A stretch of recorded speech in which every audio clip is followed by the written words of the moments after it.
തുറമുഖം വരുന്നതിലൂടെ ജീവനും ജീവിതമാർഗത്തിനും കടുത്ത ഭീഷണി നേരിടുന്ന തീരദേശ ജനത 2022 ജൂലൈ 20 ആരംഭിച്ച അതിജീവന സമരം 138 ദിവസത്തെ യാതനാ നിർഭരമായ പോരാട്ടങ്ങൾക്ക് ശേഷം 2022 ഡിസംബർ 6 നിർത്തിവെച്ചു.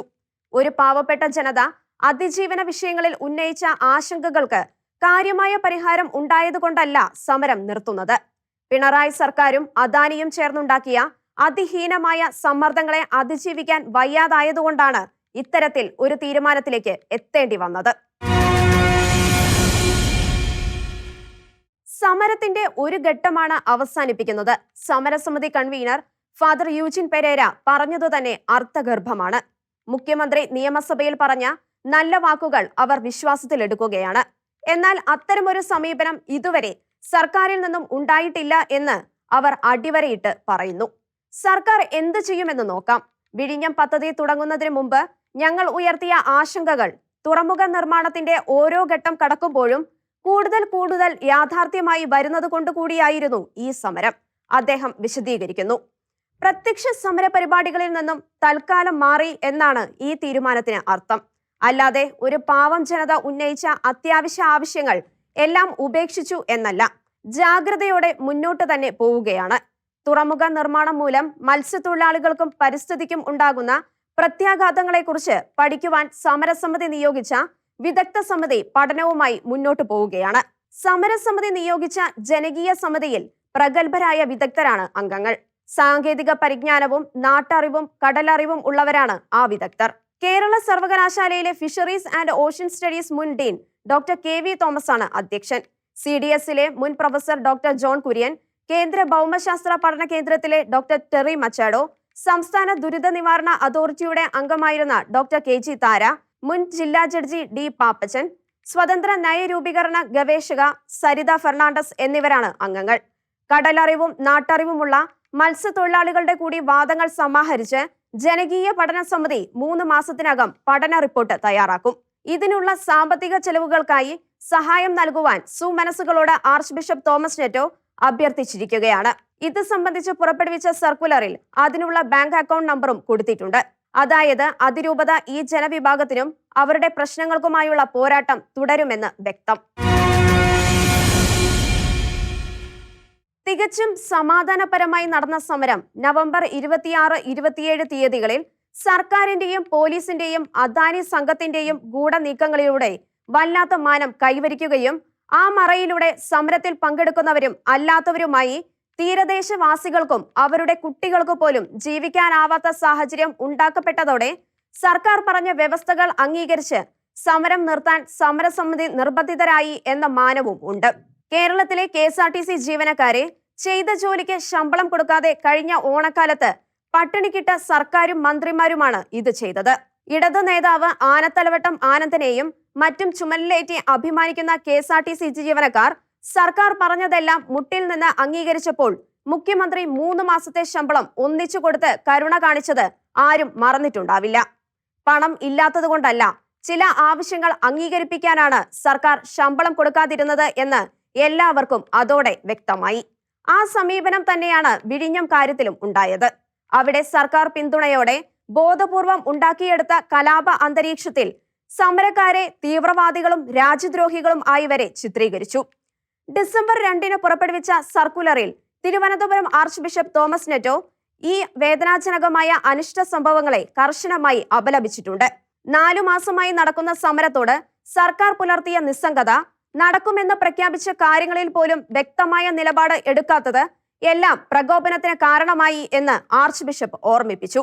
കോടതിയുടെ ഉത്തരവുകളോട് അങ്ങേ അറ്റത്തെ ആദരവ് തങ്ങൾക്കുണ്ടെന്ന് വ്യക്തമാക്കിയ ആർച്ച് ബിഷപ്പ് കരാറുകാരന് പണി തുടരാനുള്ള അവകാശമുള്ളതുപോലെ തൊഴിലാളികൾക്ക് അതിജീവന സമരം തുടരാനുള്ള അവകാശം ഉണ്ടെന്നും ഉള്ളതാണ് കോടതിയുടെ നിലപാട് എന്ന് ചൂണ്ടിക്കാണിക്കുന്നു. അതിജീവന സമരത്തോട് സർക്കാർ തുടർന്നു വന്ന നിഷേധാത്മക സമീപനവും അതിജീവന സമരത്തിനെതിരെ പ്രാദേശിക കൂട്ടായ്മയിൽ നിന്നും ഉണ്ടായ അധിക്ഷേപങ്ങളും പ്രകോപനങ്ങളും സമാധാനപരമായി സമരം ചെയ്തിരുന്ന മത്സ്യത്തൊഴിലാളികളെ പ്രകോപിപ്പിച്ചു. വിഴിഞ്ഞത്ത് നിന്നുള്ളവരെ കേസുകളിൽ കുടുക്കുന്നതിനും എവിടെ വെച്ചും തടഞ്ഞു നിർത്തി പരിശോധിക്കുന്നതിനും പോലീസ് മുതിർന്നതോടെ ദിവസവും കടലിൽ പോയില്ലെങ്കിൽ ജീവിക്കാനാവാത്തവർ പോലീസ് സ്റ്റേഷനുകളും കോടതി വരാന്തകളും കയറി ഇറങ്ങേണ്ടി വരും എന്ന ഭീതിയിൽ സമരം നിർത്തണം എന്ന് സമരസമിതിക്കാരിൽ സമ്മർദ്ദം ചെലുത്തി. സമരം മൂലം തനിക്ക് 220 കോടിയുടെ നഷ്ടമുണ്ടായെന്നും അത് സമരക്കാരിൽ നിന്നും ഈടാക്കണമെന്നും പറഞ്ഞ് അദാനി ഹൈക്കോടതിയെ സമീപിക്കുകയും അനുകൂലമായ വിധി വരികയും ചെയ്താൽ എന്താവും സ്ഥിതിയെന്നും ഭീഷണികൾ ഉയർന്നു. കേരള സർക്കാരുമായി ഉണ്ടാക്കിയ ഉടമ്പടി അനുസരിച്ച് തുറമുഖ നിർമ്മാണം പൂർത്തിയാക്കേണ്ട 2019 മുതൽ അതുണ്ടാകാത്തതുകൊണ്ട് അദാനി കമ്പനി കേരള സർക്കാരിന് ഓരോ ദിവസവും നൽകേണ്ട 36 ലക്ഷം രൂപ സംബന്ധിച്ച തീരുമാനം ഒന്നും എടുത്തില്ലെങ്കിലും ഇക്കാര്യത്തിൽ സർക്കാരും അദാനിക്ക് കൂട്ടുനിൽക്കും എന്ന ഭീതിയും പടർന്നു. ഡിസംബർ 5 ചേർന്ന അതിരൂപതയിലെ പ്രസിബിറ്റേറിയം ജനങ്ങൾ വല്ലാത്ത ഭീതിയിലാണെന്നും പോലീസ് വല്ലാത്ത ഭീകരതയാണ് അഴിച്ചുവിട്ടുകൊണ്ടിരിക്കുന്നതെന്നും ഇനി സമരം മുന്നോട്ട് കൊണ്ടുപോകുന്നത് ആപത്താകുമെന്നും വിലയിരുത്തി. തിരുവനന്തപുരം ആർച്ച് ബിഷപ്പിനെയും സഹായമെത്രാനെയും വികാരി ജനറൽമാരെയും വൈദികരെയും മാത്രമല്ല 3000 പ്രതികളെയാണ് പോലീസ് വേട്ടയാടാൻ തുടങ്ങിയത്. ബിഷപ്പിനെതിരെ വധശ്രമത്തിനാണ് പോലീസ് കേസെടുത്തത്. കേരളത്തിലെ എത്രയോ പോലീസ് സ്റ്റേഷനുകളിൽ നിന്നും സഖാക്കൾ പ്രതികളെ ബലമായി ഇറക്കിക്കൊണ്ടുപോയിട്ടുണ്ട്.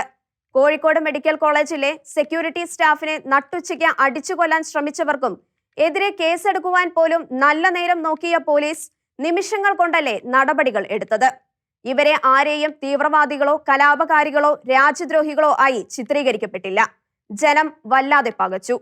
തീരദേശത്തെ സമരം വർഗീയമാക്കാനും നീക്കം നടന്നു.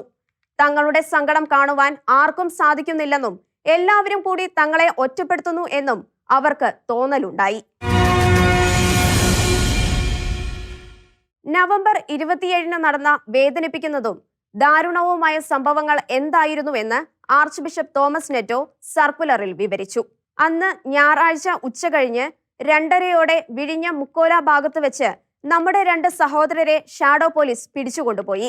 ഒരാൾ ജനപ്രതിനിധി ആണെന്നറിഞ്ഞതോടെ തിരിച്ചുവിട്ടു. പിടിച്ചുവെക്കപ്പെട്ട വ്യക്തിയെ തേടി പോലീസ് സ്റ്റേഷനിലെത്തിയ അദ്ദേഹത്തിന്റെ അമ്മയെയും ഭാര്യയെയും പോലീസ് മർദ്ദിച്ചു. ഇക്കാര്യങ്ങളുടെ നിജസ്ഥിതി അറിയുവാൻ വികാരി ഫാദർ മെൽക്കോൺ ഇടവക കൗൺസിലിലെ 4 പേരെ സ്റ്റേഷനിലേക്ക് അയച്ചു. 1 മണിക്കൂർ കഴിഞ്ഞിട്ടും സ്റ്റേഷനിൽ പോയവർ മടങ്ങി വന്നില്ല. അവരെ ബന്ധപ്പെടാനും സാധിച്ചില്ല. ഈ സാഹചര്യത്തിലാണ് വികാരിയോടൊപ്പം സ്റ്റേഷനിൽ പോയവരുടെ ബന്ധുക്കളായ സ്ത്രീകളും അവരെ തിരക്കി പോലീസ് സ്റ്റേഷനിൽ പോയത്. പോലീസിൽ നിന്നും തൃപ്തികരമായ ഉത്തരം ലഭിക്കാത്തതുകൊണ്ട് അവർ സ്റ്റേഷൻ പരിസരത്ത് തന്നെ തുടർന്നു. ജനങ്ങളും പോലീസും തമ്മിൽ വാക്കേറ്റം തുടർന്നതിനിടയിൽ ഇരുൾ പടർന്നപ്പോൾ പോലീസ് സ്റ്റേഷന് എതിർവശത്തുള്ള ടെറസ് കെട്ടിടത്തിൽ നിന്നും സ്റ്റേഷൻ ലക്ഷ്യമാക്കി കല്ലേറ് ആരംഭിച്ചു. ഈ സമയമായപ്പോഴേക്കും ധാരാളം പുരുഷന്മാരും അവിടെ എത്തി. കല്ലേറിനെ തുടർന്ന് പോലീസ് സ്ത്രീകൾക്ക് നേരെ ലാത്തിചാർജ് നടത്തി. അത് തടയാൻ ശ്രമിച്ച പുരുഷന്മാരെ മർദ്ദിച്ച് അവശരാക്കി. ഇതേ തുടർന്നാണ് അവിടമാകെ സംഘർഷഭരിതമാക്കിയത്. പോലീസ് ഗ്രനേഡും കണ്ണീർ വാതകവും പ്രയോഗിച്ചു. പോലീസ് സ്റ്റേഷന് സമീപം വെച്ചിട്ടുള്ള CCTV-കൾ പരിശോധിച്ച് യഥാർത്ഥ കാരണങ്ങൾ കണ്ടെത്തണം എന്ന് ആർച്ച് ബിഷപ്പ് ആവശ്യപ്പെട്ടു. സത്യസന്ധമായ ജുഡീഷ്യൽ അന്വേഷണം നടത്തി നവംബർ 27 നടന്ന അനിഷ്ട സംഭവങ്ങളുടെ സത്യം പുറത്തു കൊണ്ടുവരണമെന്നും ആർച്ച് ബിഷപ്പ് ആവശ്യപ്പെട്ടു. തുറമുഖ നിർമ്മാണം സ്ഥിരമായി നിർത്തിവെക്കണമെന്ന് സഭ ആവശ്യപ്പെടുന്നില്ലെന്ന് ആർച്ച് ബിഷപ്പ് ചൂണ്ടിക്കാട്ടി. തുറമുഖ നിർമ്മാണം നിർത്തിവെച്ചുള്ള പഠനമാണ് സഭ ആവശ്യപ്പെട്ടത്. അതിന് 2 കാരണങ്ങളാണുള്ളത്. വർഷം കഴിയും തോറും തീരശോഷണവും അതുമൂലമുള്ള പ്രത്യാഘാതങ്ങളും ക്രമാതീതമായി കൂടി വരുന്നു. നാഷണൽ ഹരിത ട്രിബ്യൂണൽ നിർദ്ദേശിച്ച സമയബന്ധിതമായ റിവ്യൂ നടത്തണമെന്നും അതിനായി ഒരു വിദഗ്ധ സമിതിയെ നിയോഗിക്കണമെന്നും പറയുന്നു. എന്നാൽ നാളിതുവരെയും അപ്രകാരം ഒരു സമിതിയെ നിയോഗിച്ചതായോ പഠനം നടത്തിയതായോ അറിവില്ല. അതുകൊണ്ടാണ് ആ പഠനം നടത്തുന്നതുവരെ തുറമുഖ നിർമ്മാണം നിർത്തിവയ്ക്കണമെന്ന് ആവശ്യപ്പെട്ടത് ആർച്ച് ബിഷപ്പ് വ്യക്തമാക്കി. നിയമസഭയിൽ അനുകൂലമായി പ്രസംഗിക്കുന്നവരിൽ നിന്ന് പോലും പ്രായോഗികമായ പിന്തുണ കിട്ടിയില്ല എന്ന പരാതി മത്സ്യത്തൊഴിലാളികൾക്കുണ്ട്. നവംബർ 27 വിഴിഞ്ഞത്ത് പോലീസ് തേർവാഴ്ച നടക്കുമ്പോൾ പല നേതാക്കളെയും ഫോണിൽ വിളിച്ച് വിഴിഞ്ഞത്ത് സഹായം ചോദിച്ചെങ്കിലും ആരും തിരിഞ്ഞു നോക്കിയില്ല എന്ന സങ്കടം മത്സ്യത്തൊഴിലാളികൾക്കുണ്ട്. നേരത്തെ പ്രസംഗം കേട്ടുകൊണ്ടിരുന്ന ഒരു സഖാത്തി നിങ്ങളുടെ സർക്കാരല്ലേ പദ്ധതി കൊണ്ടുവന്നത് എന്ന് ചോദിച്ചത് അദ്ദേഹത്തെ വല്ലാതെ മുറിപ്പെടുത്തിയ കാര്യവും മറച്ചുവെക്കാതെ അദ്ദേഹം വെളിപ്പെടുത്തി. സമൂഹത്തിൽ പടർന്ന ഭീതിയെ സർക്കാർ ശരിക്കും അനുകൂലമാക്കി. CPM ജില്ലാ സെക്രട്ടറി ആനാവൂർ നാഗപ്പനെ പോലുള്ള മധ്യസ്ഥന്മാർ കളത്തിലിറങ്ങി നല്ല വാക്കുകൾ പറഞ്ഞു. പോലീസിനെ ഉപയോഗിച്ച് വല്ലാതെ ഭീതിപ്പെടുത്തുമ്പോഴാണ് നല്ല വാക്കുകളുമായി അദ്ദേഹം വന്നത്. എന്നാൽ വിഷയത്തിൽ മുഖ്യമന്ത്രിയെ ഇടപെടിപ്പിക്കുന്നതിനും ഇത്തരത്തിലുള്ള ഒരു സമാപനത്തിലെങ്കിലും എത്തിക്കുന്നതിനും KCBCയുടെ പുതിയ അധ്യക്ഷൻ കർദിനാൾ മാർ ക്ലീമിസ് ബാവ വഹിച്ച പങ്ക് നന്ദിയോടെ ഓർക്കുന്നതായും അച്ഛൻ പറഞ്ഞു. KCBC സമ്മേളനത്തിന് കൊച്ചിയിലായിരുന്ന പിതാവ് അവിടെ നിന്നും വീഡിയോ കോൺഫറൻസിലൂടെ ചർച്ചകളിൽ സംബന്ധിച്ചിരുന്നു. വല്ലാതെ ഒറ്റപ്പെട്ടു പോയപ്പോൾ പിതാവിന്റെ ഇടപെടൽ വലിയ സഹായമായി അദ്ദേഹം പറഞ്ഞു. സമരം തുടങ്ങുന്നതിന് മുമ്പ് പല അവസരങ്ങളിലായി മത്സ്യത്തൊഴിലാളികളുടെ ബുദ്ധിമുട്ടുകൾ വിവരിച്ചുകൊണ്ട് അതിരൂപത സർക്കാരിന് 6 കത്ത് കൊടുത്തു. 4 മന്ത്രിസഭാ ഉപസമിതികൾ ബിഷപ്പ് ഹൌസിൽ വന്ന് ചർച്ച നടത്തി. കോവിഡ് കാലത്തും ഞങ്ങൾ പരാതികൾ കൊടുത്തിരുന്നു. ചർച്ചകൾ നടന്നു. പക്ഷേ ഒന്നും സംഭവിച്ചില്ല. ഈ പാവപ്പെട്ട ജനങ്ങളെയും അവരുടെ അതിജീവന വിഷയങ്ങളെയും എല്ലാവരും കണ്ടില്ലെന്ന് നടിച്ചു. ആ സ്ഥിതിക്ക് ഇന്ന് മാറ്റമുണ്ടായി.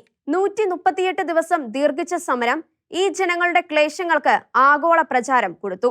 സമരസമിതി കൺവീനർ ഫാദർ യൂജിൻ പെരേരയുടെ ഏറ്റവും വലിയ സന്തോഷം പൊതുബോധത്തിൽ ഉണ്ടായ ഈ മാറ്റത്തിലാണ്. വികസനത്തിന്റെ പേര് പറഞ്ഞ് കേരളത്തിലെ 1 ലക്ഷത്തോളം വരുന്ന തീരദേശ ജനതയെ സർക്കാരും തുറമുഖ നിർമ്മാണ കമ്പനിയും എല്ലാം ചേർന്ന് വല്ലാതെ ക്ലേശിപ്പിക്കുകയാണ് എന്ന് ലോകത്തിൽ എല്ലാവർക്കും അറിയുന്ന നിലയായി. അതുകൊണ്ട് തന്നെ ഇപ്പോൾ സർക്കാർ തന്നിരിക്കുന്ന ഉറപ്പുകൾ ജലരേഖ ആവില്ല എന്ന് വിശ്വസിക്കാം, അദ്ദേഹം പറയുന്നു. മന്ത്രിസഭ ഉപസമിതി നൽകി എന്ന് പറയുന്ന ഉറപ്പുകൾ തന്നെയാണ് അവസാനത്തെ ധാരണയിലും ഉള്ളത്. എന്നാൽ അവ നോട്ടാക്കി മിനിറ്റ്സാക്കി ഒപ്പിട്ട് തരാമെന്ന് സർക്കാർ അറിയിച്ചിട്ടുണ്ട്. അത്തരത്തിൽ ഒരു നടപടി ആദ്യമാണ്. ഉപസമിതി വാഗ്ദാനം ചെയ്തിരുന്ന 550 ചതുരശ്ര അടി പാർപ്പിടത്തിന് പകരം 635 ചതുരശ്ര അടി വിസ്തീർണമുള്ള വീടും അതിനോട് ചേർന്ന് വള്ളവും വലയും സൂക്ഷിക്കുന്നതിനുള്ള സൗകര്യവും ഉണ്ടാക്കി തരുമെന്ന് വാഗ്ദാനമുണ്ട്. 1.5 വർഷത്തിനകം ഈ വാഗ്ദാനങ്ങൾ നടപ്പാക്കുമെന്നും അതിന് ചീഫ് സെക്രട്ടറിയും തുറമുഖ സെക്രട്ടറിയും അംഗമായ മോണിറ്ററിംഗ് കമ്മിറ്റിയെ നിയോഗിക്കുമെന്നും വാഗ്ദാനം ചെയ്തിട്ടുണ്ട്. തുറമുഖ നിർമ്മാണം പോലുള്ള കാര്യങ്ങൾ ഉണ്ടാക്കുന്ന പ്രത്യാഘാതം പഠിക്കുന്നതിന് നിയോഗിച്ചിരിക്കുന്ന വിദഗ്ധ സമിതിയിൽ കടലറിവും നാട്ടറിവുമുള്ള തങ്ങളുടെ പ്രതിനിധിയെ ഉൾപ്പെടുത്തണമെന്ന നിർദ്ദേശവും സ്വീകരിക്കപ്പെട്ടില്ല. 2 മാസം മുമ്പ് നിയോഗിച്ച ഈ സമിതിയുടെ ടേംസ് റഫറൻസിൽ മത്സ്യത്തൊഴിലാളികളെ കൂടി കേൾക്കണമെന്ന് വ്യവസ്ഥ ചെയ്യാമെന്നും വാഗ്ദാനമുണ്ട്. മുതലപുഴയിൽ നടത്തിയ നിർമ്മാണത്തിന്റെ കാര്യത്തിൽ പഠനം നടത്തും. ആ പഠനത്തിലും സമരസമിതിയുടെ വിദഗ്ധരെയും മത്സ്യത്തൊഴിലാളികളെയും കേൾക്കും. കപ്പൽചാൽ തിട്ടപ്പെടുത്തി അതിലൂടെ തൊഴിൽ നഷ്ടപ്പെടുന്നവർക്ക് പ്രത്യേക സഹായം ഉറപ്പാക്കും. കാലാവസ്ഥാ മുന്നറിയിപ്പ് മൂലം കടലിൽ പോകാനാവാതെ വരുന്ന ദിവസങ്ങളിൽ തൊഴിലുറപ്പ് പദ്ധതിയിൽ പെടുത്തും. ഒരു കുടുംബത്തിലെ 2 അംഗത്തിന് ദിവസം 311 രൂപ വീതം നൽകും. ദുരിത നിവാരണ പദ്ധതിയിൽ നിന്നും സഹായം കൊടുക്കും. മണ്ണെണ്ണയുടെ സബ്സിഡി വർദ്ധിപ്പിക്കണം എന്ന ആവശ്യം അംഗീകരിച്ചില്ല. എന്നാൽ അതിനു പകരം ബദൽ നിർദ്ദേശം സർക്കാർ മുന്നോട്ട് വെച്ചിട്ടുണ്ട്. ഡീസൽ, പെട്രോൾ എന്നിവ കൊണ്ട് പ്രവർത്തിപ്പിക്കുന്ന എഞ്ചിനുകൾ വള്ളത്തിൽ പിടിപ്പിക്കുക. അങ്ങനെ രൂപപ്പെടുത്തുന്ന യാനങ്ങൾക്ക് സബ്സിഡി നൽകാമെന്നും സർക്കാർ വാഗ്ദാനം ചെയ്യുന്നു. വിഴിഞ്ഞം മത്സ്യബന്ധന തുറമുഖത്തിന് ഉണ്ടാകുന്ന ഭീഷണികളെക്കുറിച്ച് ഗൗരവമായ അന്വേഷണം നടക്കുമെന്നും നടപടികൾ ഉണ്ടാകുമെന്നും സർക്കാർ ഉറപ്പു നൽകിയിട്ടുണ്ട്. സർക്കാർ നൽകിയ ഉറപ്പുകൾ പാലിക്കപ്പെടുന്നുണ്ടോ എന്ന് ജനകീയ ജാഗ്രതാ സമിതികൾ രൂപീകരിച്ച് വിലയിരുത്തിക്കൊണ്ടിരിക്കുമെന്നും യൂജിൻ അച്ഛൻ പറഞ്ഞു. പോലീസ് കേസുകൾ സംബന്ധിച്ചും അനുകൂലമായ നടപടി ഉണ്ടാകുമെന്നാണ് അദ്ദേഹം പ്രതീക്ഷിക്കുന്നത്. മത്സ്യത്തൊഴിലാളികൾക്ക് വേണ്ടിയുള്ള പോരാട്ടത്തിൽ തന്നെയാവും സഭ എന്ന് അദ്ദേഹം പറഞ്ഞു. ഹൈക്കോടതിയിലുള്ള കേസുകൾ തുടരും. തുറമുഖ നിർമ്മാണം മൂലം മത്സ്യത്തൊഴിലാളികൾക്ക് നഷ്ടപ്പെടുന്ന തൊഴിൽ സംബന്ധിച്ചും ഇക്കാര്യത്തിൽ സർക്കാർ കൈക്കൊള്ളേണ്ട നടപടികളെക്കുറിച്ചും കോടതിയിലുള്ള കേസുകൾ തുടരും. സമരസമിതി നിയോഗിച്ച ജനകീയ വിദഗ്ധ സമിതിയുടെ പഠനം തുടരും. തുറമുഖത്തെ കണ്ണടച്ച് എതിർക്കുകയല്ല സമരസമിതി ചെയ്യുന്നത്. 2015 പദ്ധതി ആരംഭിക്കുമ്പോൾ മുതൽ സഭ ഉന്നയിച്ച ആശങ്കകൾ ആവർത്തിക്കുക മാത്രമാണ് ചെയ്യുന്നത്. അന്ന് സഭ ഉന്നയിച്ച ആശങ്കകൾ കൂടുതൽ യാഥാർത്ഥ്യമാവുകയാണ്. ഈ സാഹചര്യത്തിലാണ് പ്രത്യക്ഷ സമരത്തിലേക്ക് കടക്കുന്നത്.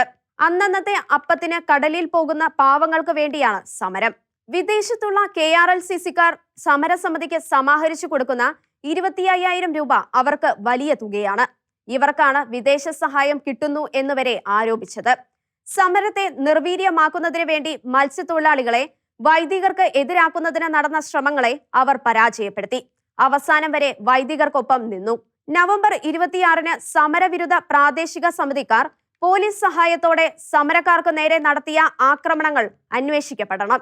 സമരസമിതി പ്രവർത്തകനായ ഒരു യുവാവിനെ പിടിച്ചുകൊണ്ടുപോയി ഒരു മിൽമ മൂത്തിലിട്ട് മർദ്ദിച്ചതും സമരപന്തലിൽ കടന്നു വന്ന് ചീത്ത വിളിച്ചതും എല്ലാം അന്വേഷിക്കപ്പെടേണ്ട കാര്യങ്ങളാണ്. പോലീസിനെ ഉപയോഗിച്ച് സമരസമിതിക്കാരെ മാത്രം പീഡിപ്പിക്കുന്ന സമീപനമെങ്കിലും സർക്കാർ ഉപേക്ഷിക്കണം.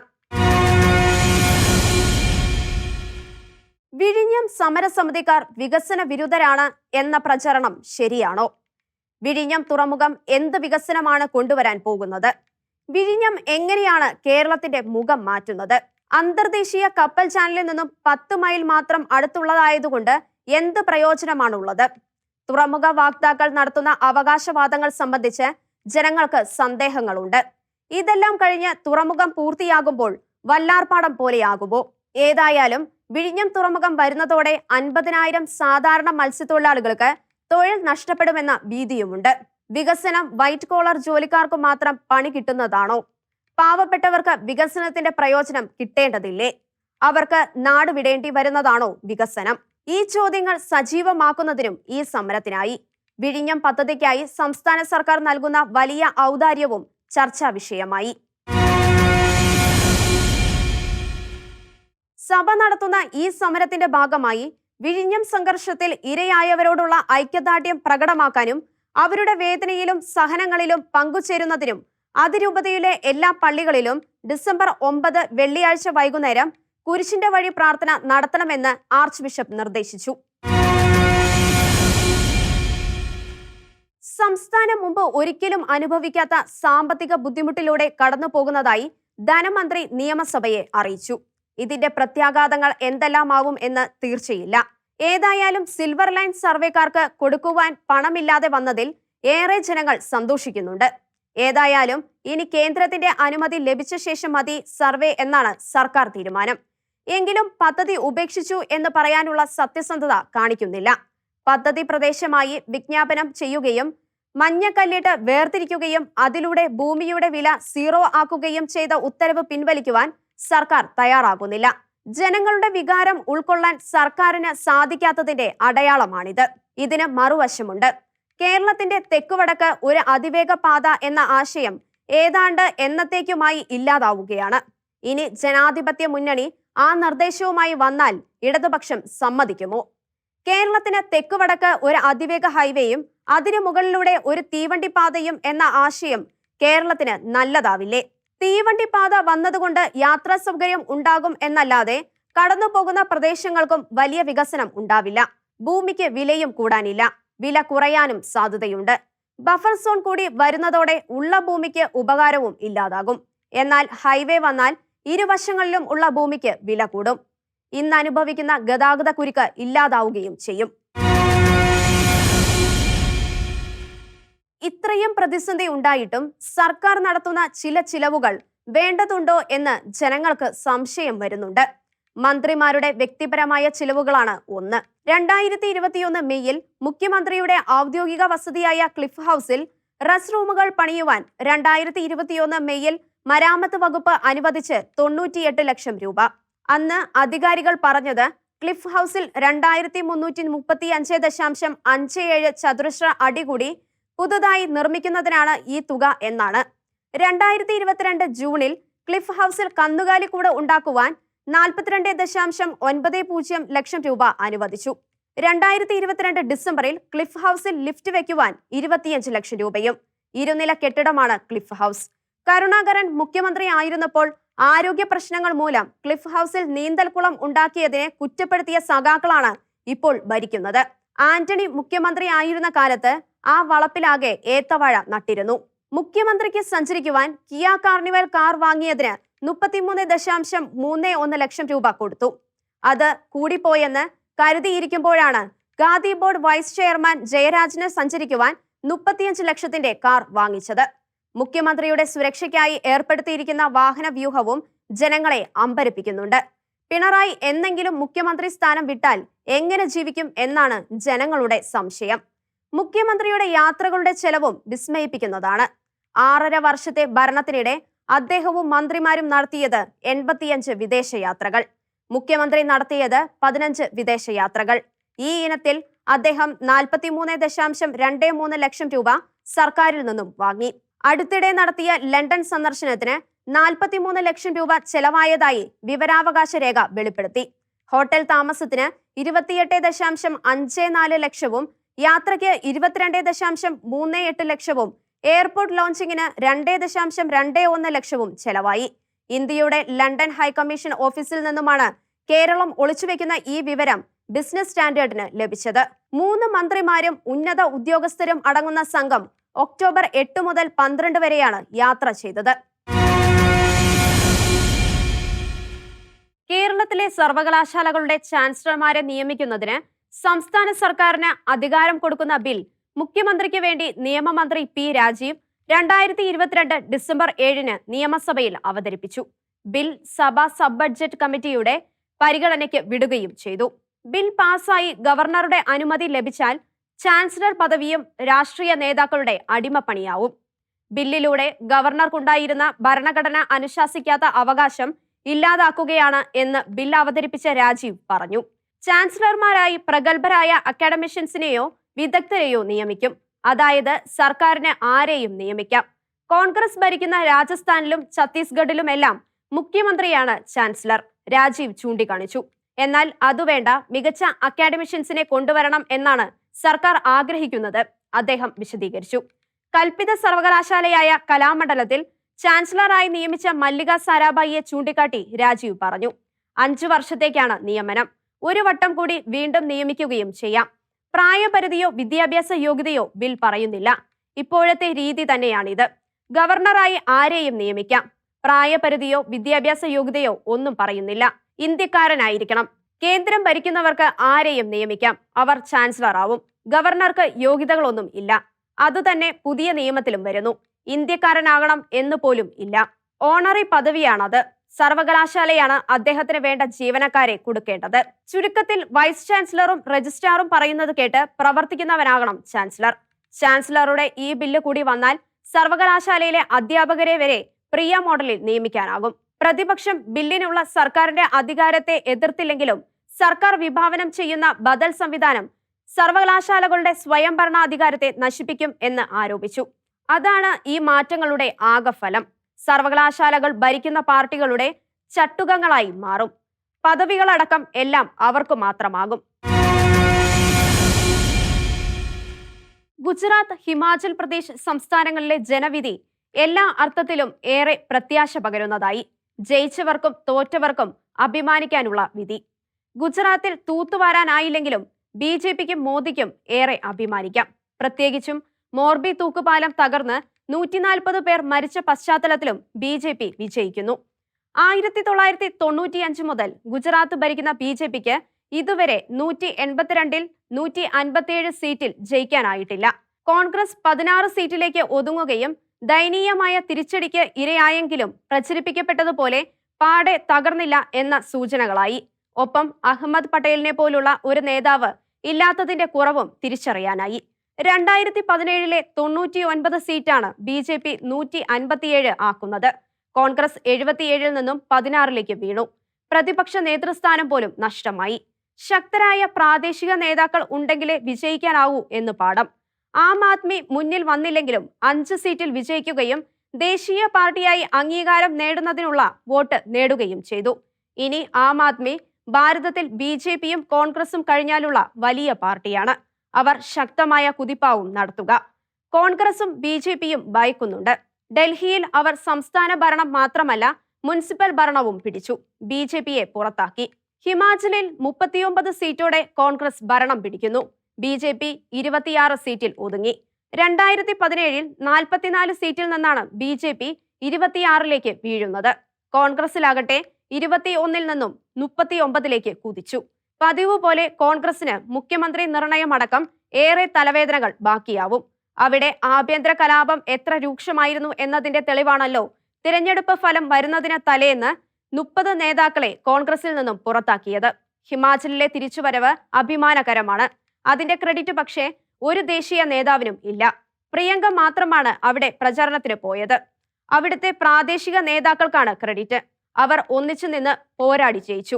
കോൺഗ്രസിന് രക്ഷപ്പെടാനുള്ള വഴി ഇതുമാത്രമാണ്. പ്രാദേശിക നേതാക്കൾ ശക്തരാകണം. അവർ പാർട്ടിയെ വളർത്തണം.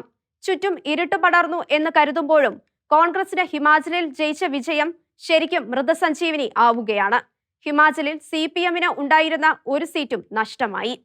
2023 9 സംസ്ഥാനങ്ങളിൽ തിരഞ്ഞെടുപ്പ് നടക്കേണ്ടതുണ്ട്. രാജസ്ഥാൻ, തെലങ്കാന, ആന്ധ്ര, കർണാടക, ഛത്തീസ്ഗഡ്, മിസോറാം, നാഗാലാൻഡ്, ത്രിപുര, മേഘാലയ, കശ്മീർ. 2024 ലോക്സഭാ തിരഞ്ഞെടുപ്പിന് മുന്നോടിയായുള്ള വലിയ ടെസ്റ്റ് പേപ്പറാണിത്. വലിയ പ്രത്യാശയോടെ ഭാരതത്തിലെ 3 ദേശീയ പാർട്ടികൾക്കും ജനങ്ങളെ സമീപിക്കുവാൻ ധൈര്യം പകരുന്ന വിധിയായി ഗുജറാത്തിലും ഹിമാചലിലും കുറിക്കപ്പെട്ടത്. ഷിലോഹിന്റെ കാഴ്ചകൾ ഇനി അടുത്ത ആഴ്ച.